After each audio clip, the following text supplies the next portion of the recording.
The Morning Drive podcast from Double T 97.3 is presented by Cantex Roofing and Construction.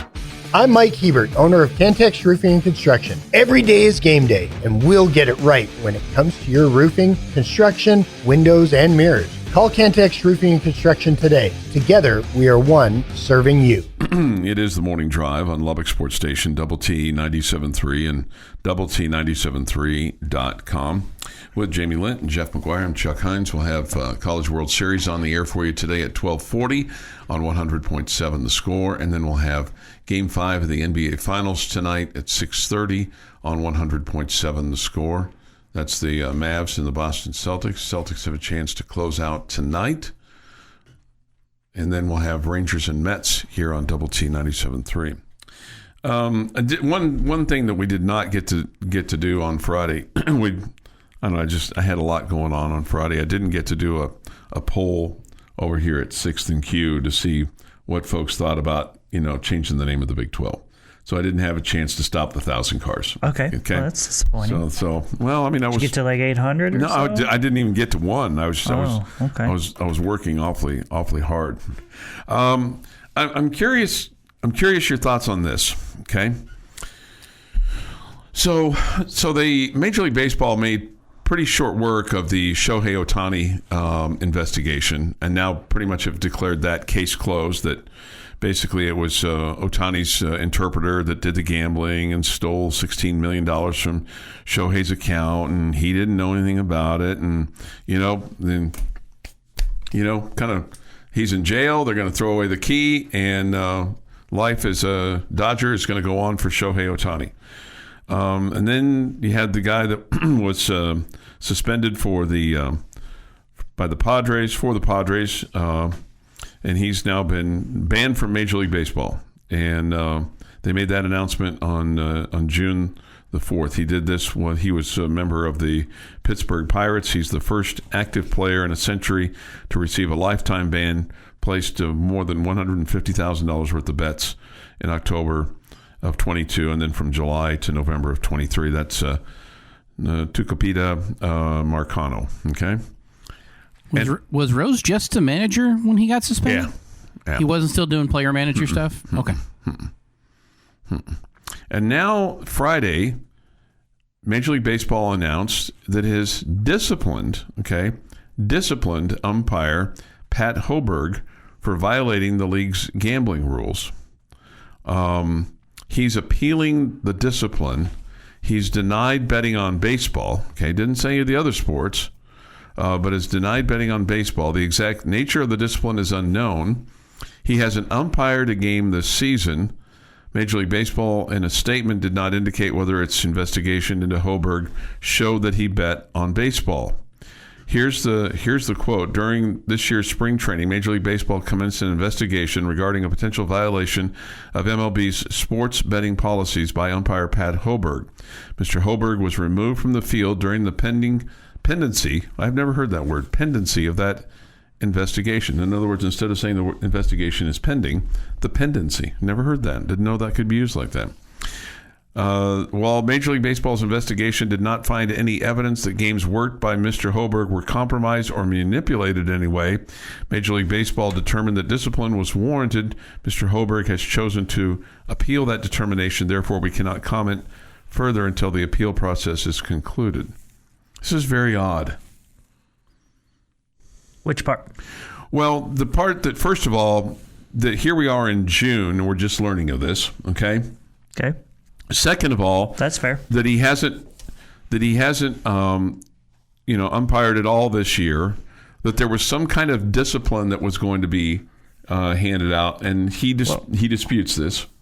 Okay, well, AKA some kind of discipline is he's been suspended for the year at the very least. At the very least, is what it sounds like, as they do this investigation to try to figure out if he bet on baseball or not. But clearly he's suspended for the year.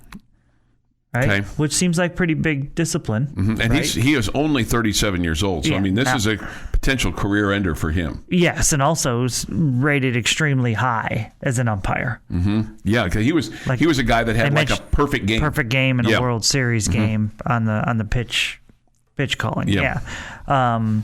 So I think they're going to try to figure out if he bet on baseball or not. And if he bet on baseball, then he's done. He's done. Yeah. Yeah, but if it was just betting on football or something else, then that's a different deal. Mm-hmm. Is it a different deal?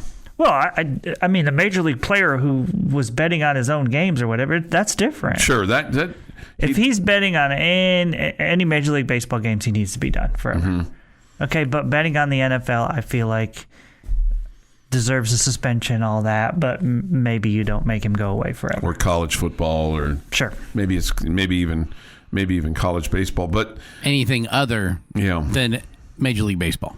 But let me ask you this: let's just say it was the NFL or it was college basketball, one of those two things, because that's the kind of the most likely of things, right? The NFL or college baseball or college basketball. Does it compromise, or are we asking too much of the umpires to say, even if it's legal, you can't do this? Like, let's say he went to Vegas, and even if he went in there and did this, I mean, Chris Snead has talked about how, I think this is correct, he basically can't walk into a sports book, even if it's something that's not in college football season or anything like that, because you're not compromising your integrity as an official, when it comes to the perception of, oh, this guy's gambling on the game, so this call was made here because he's got money on the game.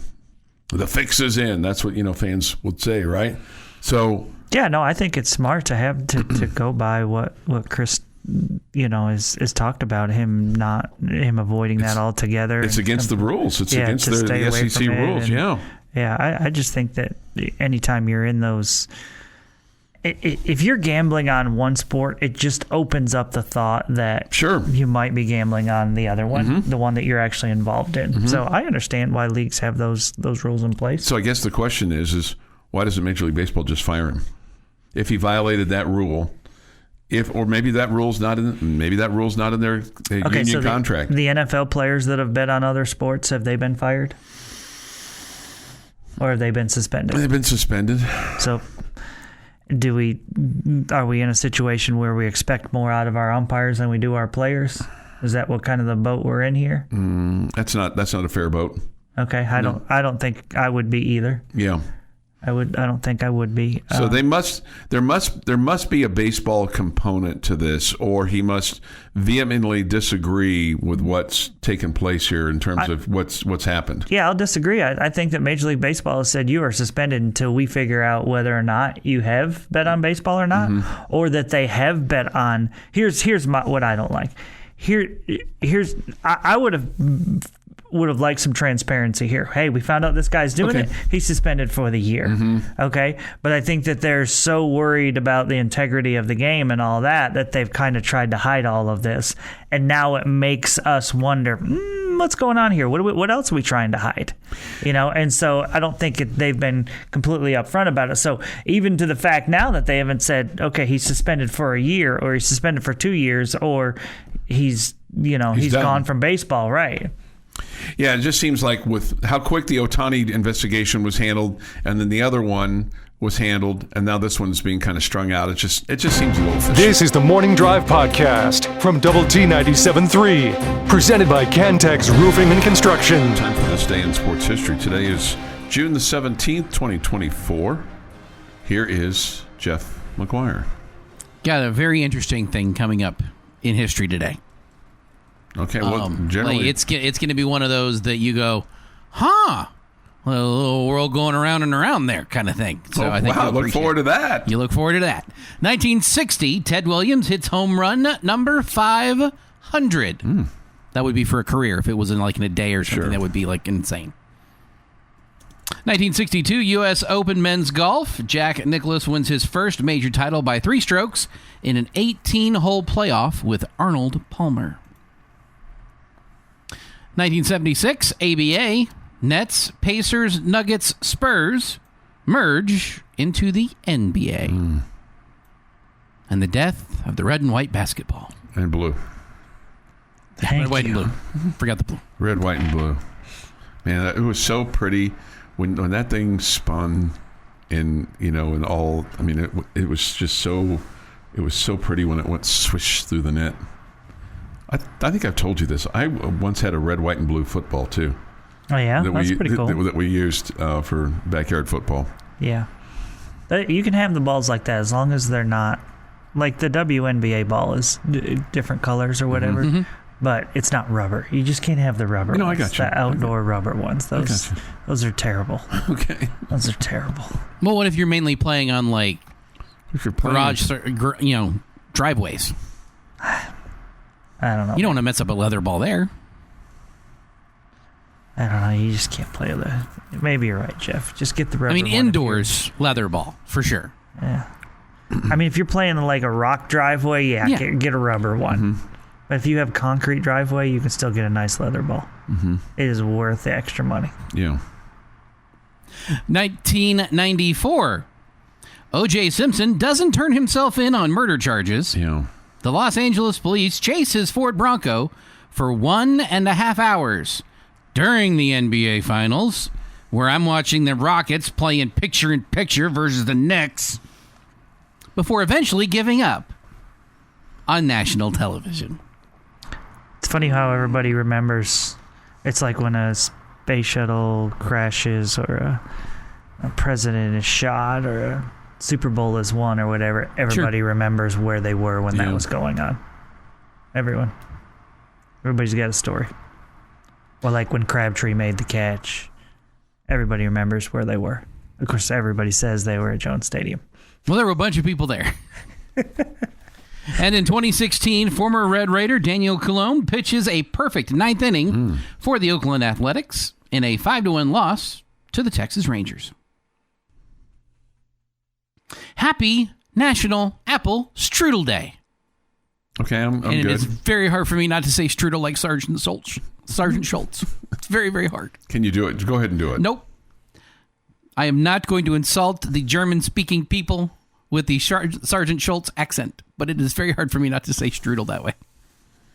I have to force myself to think about it. He was a big fan of strudel. From Hogan's Heroes, Jamie. Yeah, I follow you. I don't know what you're talking about, but I mean, I know the show you're talking about, but... I missed a big birthday over the weekend. Okay. And that's completely my fault. Does it bother you still? No, well, we're going to fix it now. Okay. Over the weekend, happy birthday, Cam Warren turned 29. All right. How did you technically miss it if we didn't have shows on the weekend? We didn't mention Monday. Normally, I would mention it on Friday. Oh, okay. Well, feels like you got it. You nailed it. Happy birthday, Venus Williams, 44. Barry Manilow, 81. Jodie Whittaker, 42. Amari Cooper is 30. Newt Gingrich, 81. And Popeye Jones is 54. Popeye Jones. Wow. 54. What's his real name? No idea. I used to know this. I don't. Pretty sure it's Ron. Ron? I think it's Ron Popeye Jones.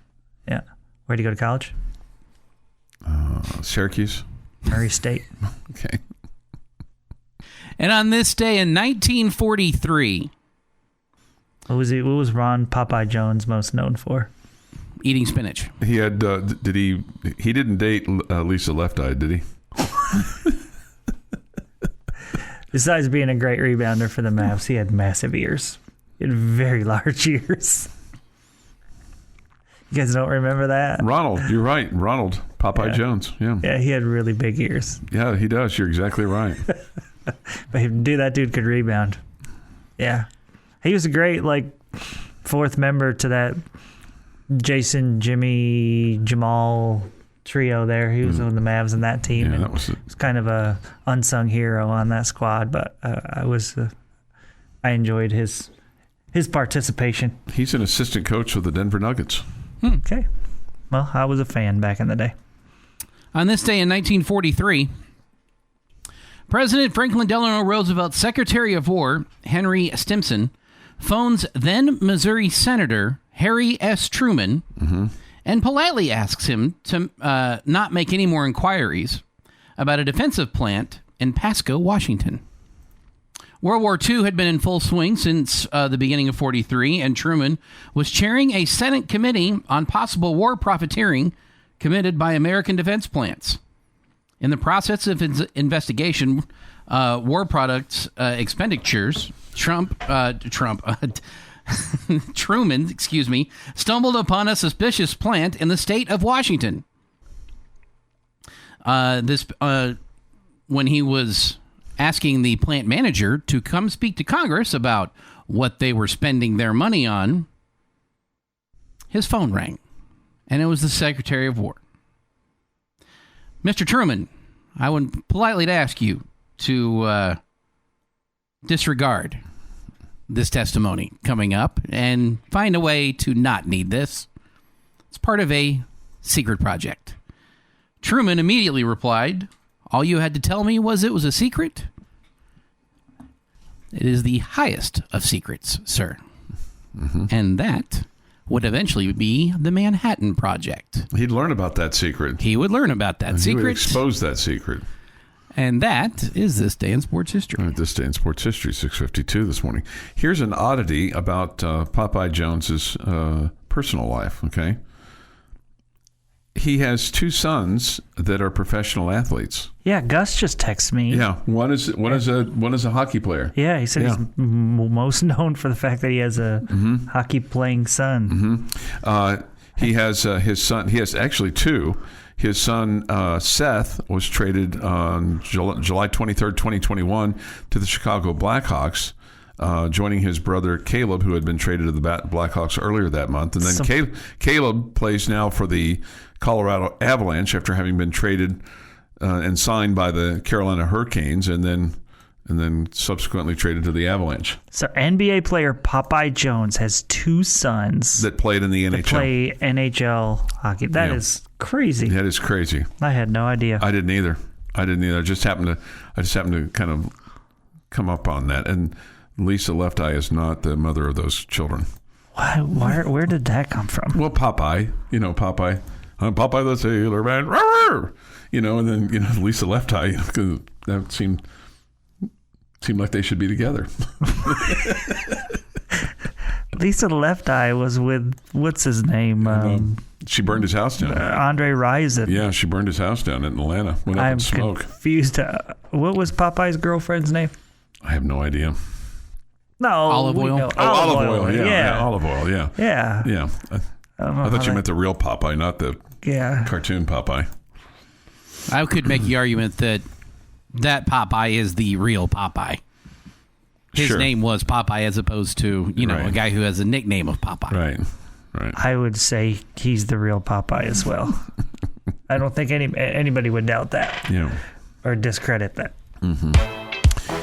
This is the Morning Drive Podcast from Double T 97.3, presented by Cantex Roofing and Construction.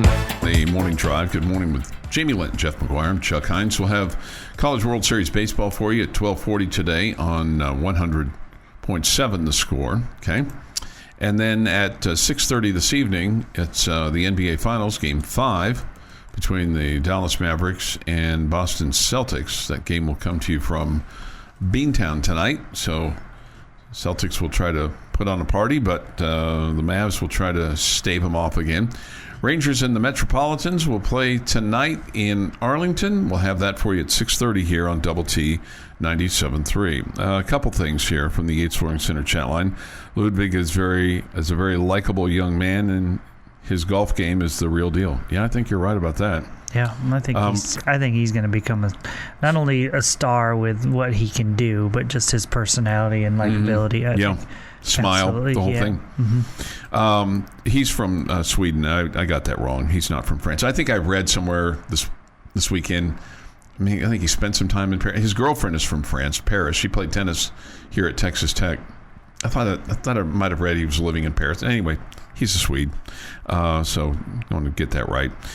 Somebody else says this: so very proud of Ludwig. I don't generally root for live players, which Bryson DeChambeau had bolted the PGA Tour to go play for the Live Tour. Took the money and ran. Sure. Roy has said he's not divorcing his wife. Somebody says this is divorcing his wife because he was sleeping with a golf broadcaster. That was the rumor. Whether that's true or not, I don't know. All I know is he's, upon further review, decided to get back with his wife. Okay, so good for him. Figured it out. Maybe they'll make it work. I don't know. Or she decided to get back with him. Right, one or the other. Right, one or the other. The type of grass that I was trying to come up with, I got this from MyLine. Wire grass is what they called it. The grass in the roof is what they called it. Wire grass.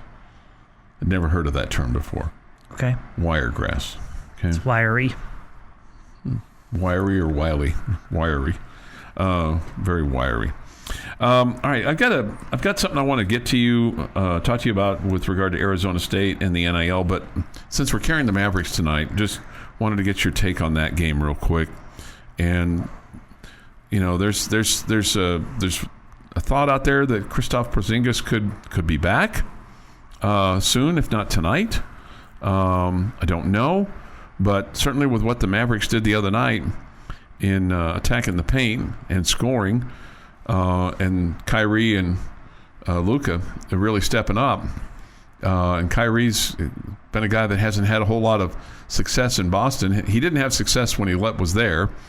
He said over the weekend that he regrets how he left there, and he hasn't had much success when he's gone back to playing there. So can he turn it around?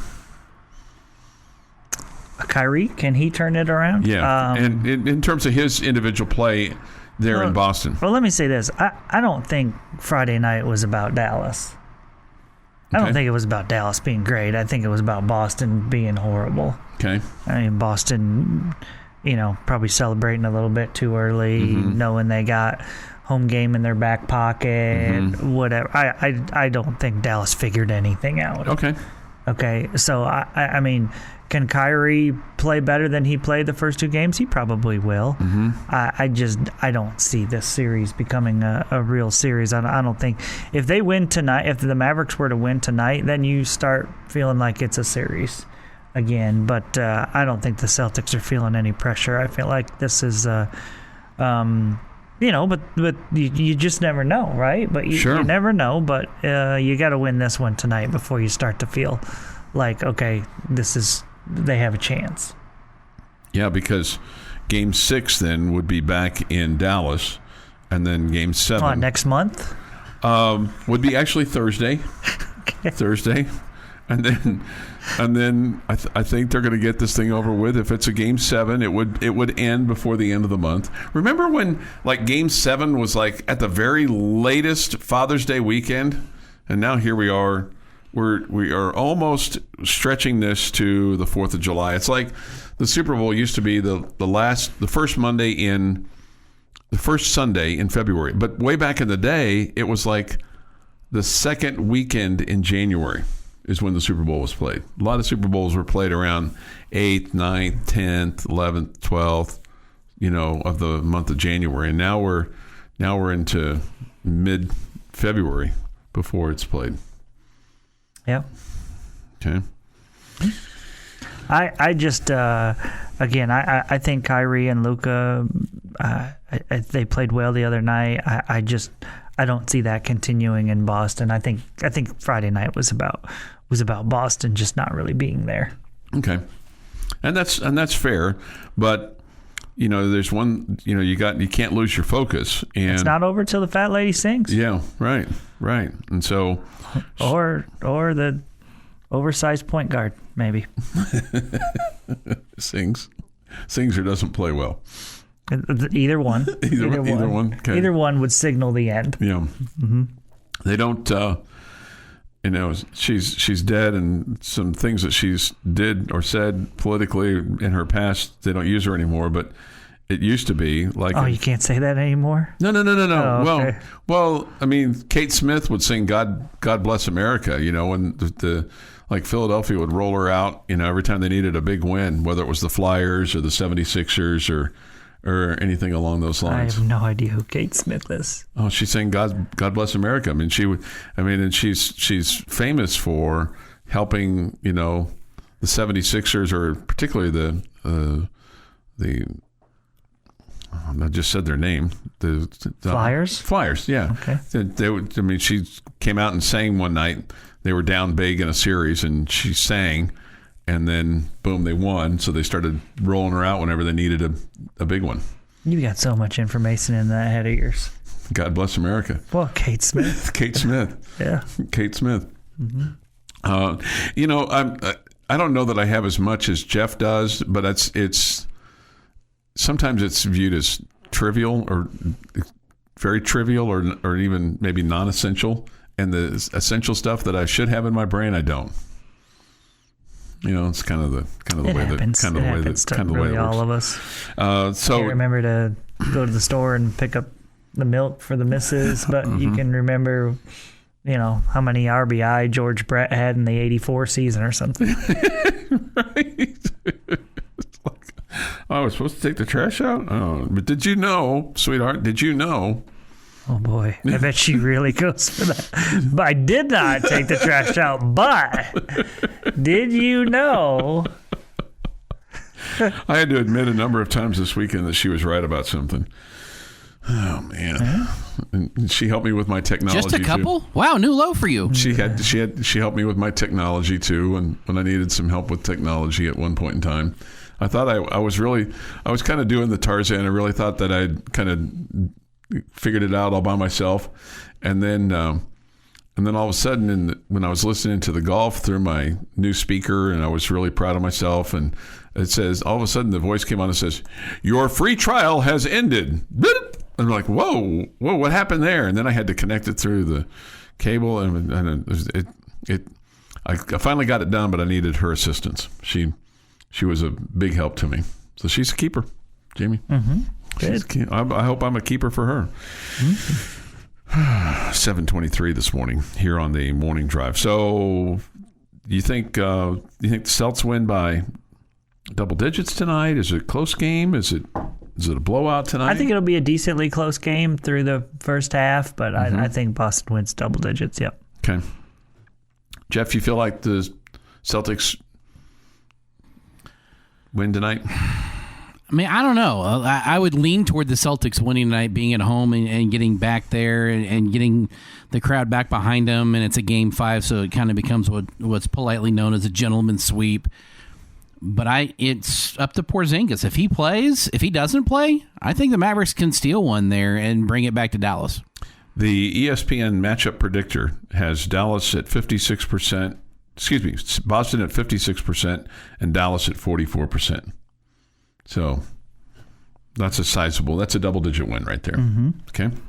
We'll see if they're right and if Jamie's right tomorrow morning as well. Your daily dose of sports and fun. This is the Morning Drive Podcast from Double T 97.3, presented by Cantex Roofing and Construction. Jamie's question of the day on Double T 97.3 is brought to you by Connecticut of West Texas.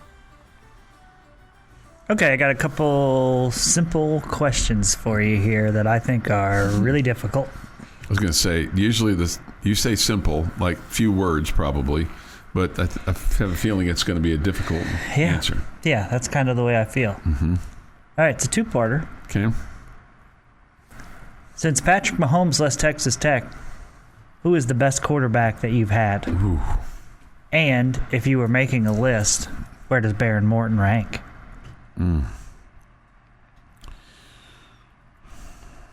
Okay.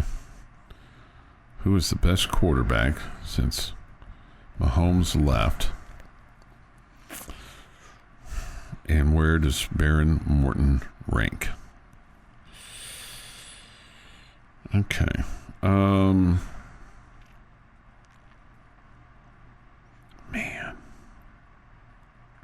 I want to say... Jeff, do you have an immediate answer to this?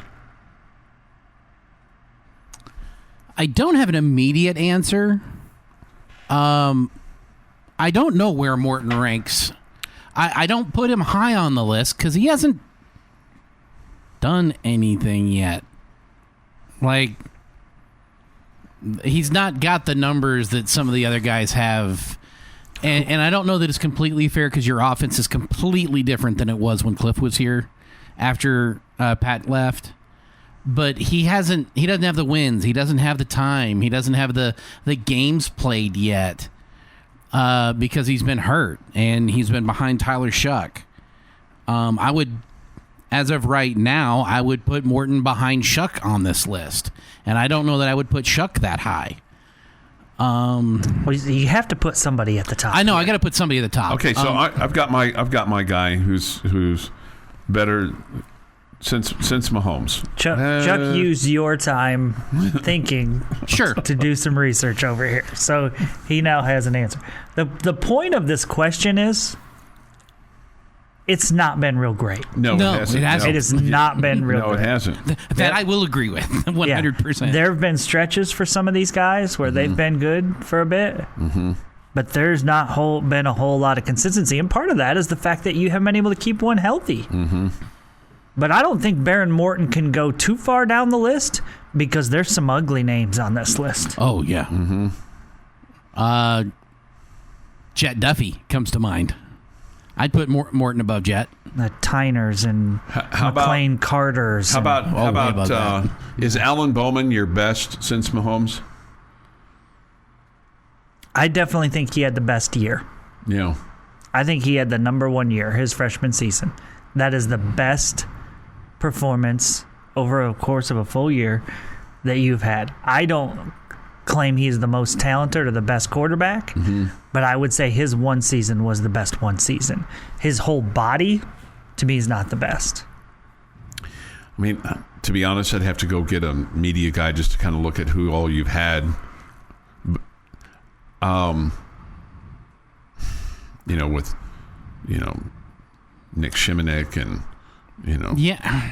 I think it's got to be like between you said, Jet Duffy and Bowman and Shimonek is for the top since Pat left. Okay, my answer is Donovan Smith. My answer okay. is And Donovan I was going to Smith. bring up Donovan Smith, but I didn't Yeah. know if he had enough. And I would probably... Oh, man. I would probably go Donovan Smith. Tied for second is... I guess I will go Tyler Shuck number 2 and Baron Morton number 3. I don't think the body of work of Alan Bowman was better than those. His first year was the best one single year. Who else you going to put in there? Right. No. Who else? Right. No. Shimonek? Right. That was horrible. Well, McLean that kind of Carter? goes to what the conversation Jackson Tyner? Jet Duffy? I mean, who are you going to put in there? Am I missing someone? Maverick MacGyver. Did he play? He played, didn't No, he? just barely. Barely. But, Yeah, like- I mean, you're asking who you missed. Okay, a mop-up game? Here's the deal. In career passing touchdowns as a Texas Tech player, Nick Shimonek ranks 10th. For what? For touchdowns in a career. He played 3 seasons at Tech. He ranks 10th. He ranks. Who is 9th on the list? You're not going to believe this. Zebby Lethbridge. Yeah, okay. And they threw the ball like once a quarter? Right, Zebby. And Zebby played 4 years. Okay, Zebby played 4 years and had 42. 8th on the list is Davis Webb. He had 46. 7th on the list is Robert Hall. He had 48. I mean, BJ is on the list with 59. But essentially, he was a starter 1 year. Okay, Taylor Potts is 5th on the that list. 1 year was. Right, 2003. Right. And then Mahomes, the leader is Graham Harrell, and then it's Cliff, and then it's Patrick. Patrick is 2 touchdowns behind Kingsbury. So, I think I somewhat agree with Jeff in that it's hard to be to feel like. I mean, Morton hasn't done enough. We haven't seen him enough. Do we even know who he is yet? Yeah, Henry Columbia. That was the name I forgot. yeah, somebody says that. Not saying he was great, but saved our bacon Yep. a couple of times. He He sure would did. be near the top of the list. Yeah. Yeah, I mean, a top 5 or whatever. Mm-hmm. Yeah, he had a few good games. Yep. A few. I mean, somebody else. I wish there thinks- was a way that you could have kept Donovan Smith. I really do. I think I would have kept Donovan Smith over Tyler Shuck.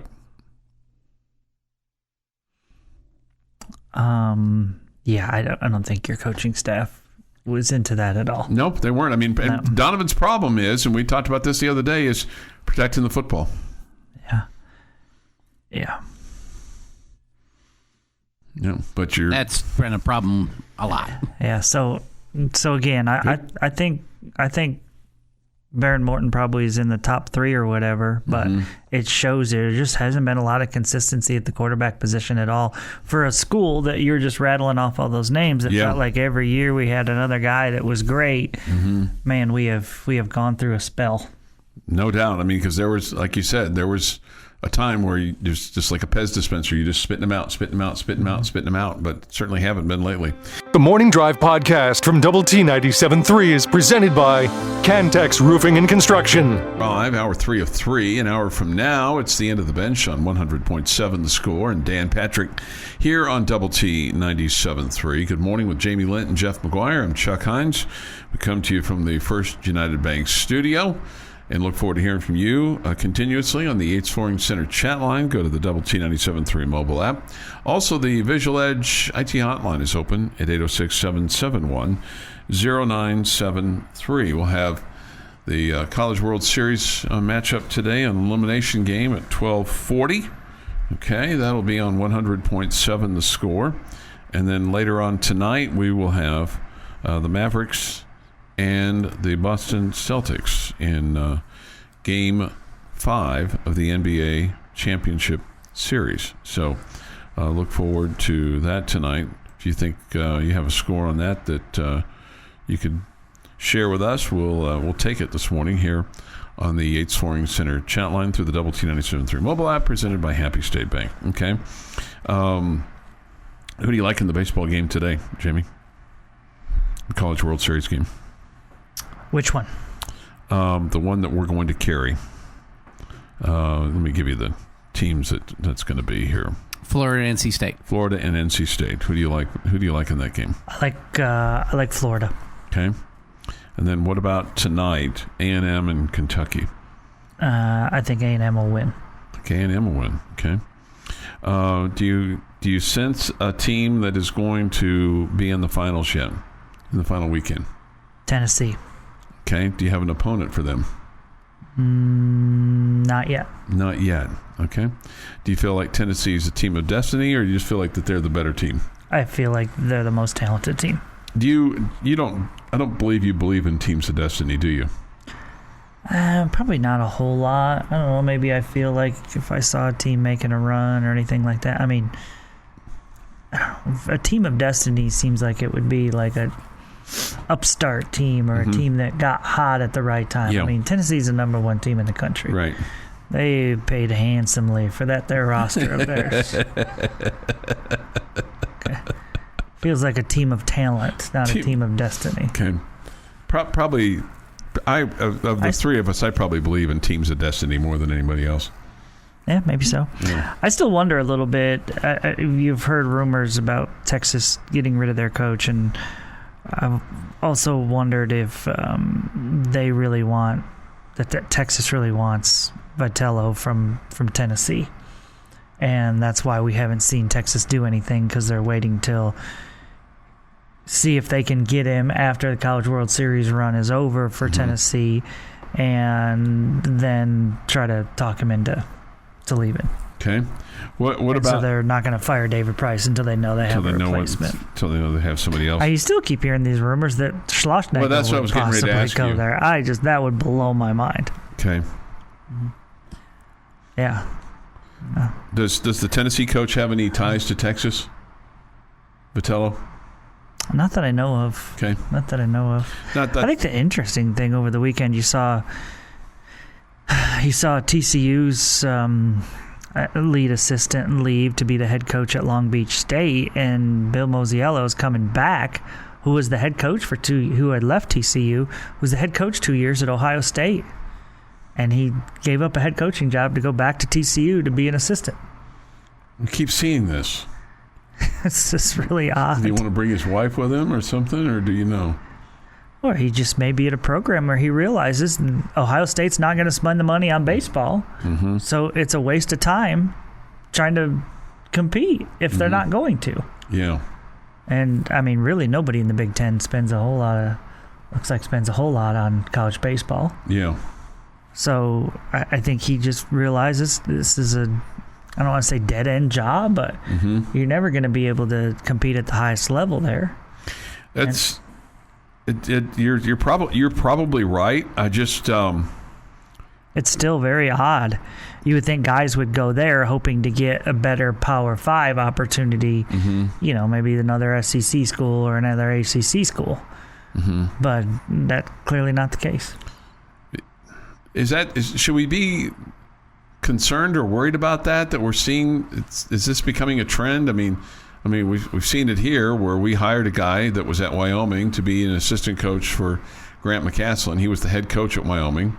And then the oddity of the softball situation with the coach going to Tennessee because he wanted to coach with his wife-to-be. And now you have this Ohio State situation of that guy leaving there to go to TCU. Is this all a coincidence or is this a trend? I think the softball situation is completely separate. Okay. That was about being with your wife or fiance, whatever. Okay. But I think these are, my guess, are two guys that maybe the job security wasn't what they hoped for. They're realizing unless you are one of the haves in college sports, as far as if you're getting the NIL dollars and you're a positive landing spot for transfer portals and all guys, then you want to end up going there. And if you're not in one of those situations, if you're not getting the NIL money, if you're not upgrading your facilities, and if you're not getting transfer portal guys, then you're not going to win. And so I don't know. And maybe just like, did Texas Tech match what this assistant coach was making at Wyoming? I don't know if it was a match, but I mean. In TCU baseball, I imagine they paid him just very similar to what he was making at Ohio State. That would, I don't think it was, it may have been close, but by the time you extended everything out, in terms of what he was getting at Wyoming versus what he's going to get here, that he had a chance to kind of reboot himself as opposed to maybe I just think in both. canned. I think in both situations, if it was going swimmingly, as you like to say, they'd still be there. Yeah, I agree. Yeah. Swimmingly. See, does that concern you that I'm rubbing off on you a little bit? No, it's just now a word that's in my dictionary because you've brought it to our attention. I'm not concerned. I don't think you're rubbing off on me. I don't think I'm turning into you. Okay. If any of you out there know me and you, for 1 second, think that, please let me know. Let a brother know. And you'll make a redirection. I'll make some adjustments. Okay. Adjustment in that. All right. I don't want us to be the same. That would be boring. No, I agree. Yeah. This show would be all over the place then. We want the yin and the yang. Sure we do. Which one am I? But you're the normal one. You're the normal one. I don't think really either one of us, Chuck, are very normal. Anybody who knows the two of us, we're quirky in different directions. Certainly. Okay? Certainly. This has been the Morning Drive Podcast, presented by Cantex Roofing and Construction. Check out our library of Double T 97.3 podcasts at doublet973.com.